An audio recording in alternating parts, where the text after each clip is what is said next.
Hello friends, তোমরা কেমন আছো? আমি ভালো আছি। আজকে কি রান্না হয়েছে সেটা একটু আপনাদের কাছে আমি শেয়ার করলাম।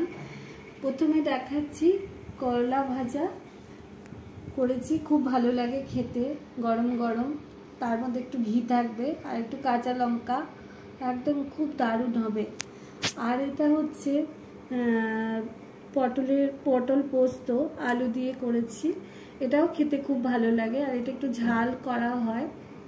আর এটা তৈরি করা হয়েছে বাটা মাছের পাতলা ঝোল করেছি, কারণ গরম পড়ে গেছে, এখন পাতলাই খাওয়াটা ভালো, পাতলা ঝোল খাওয়াটা ভালো।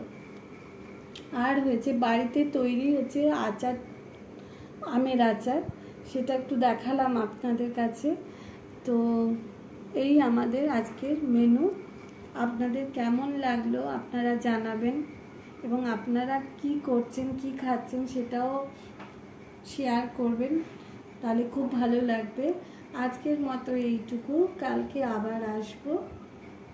ওকে, বাই।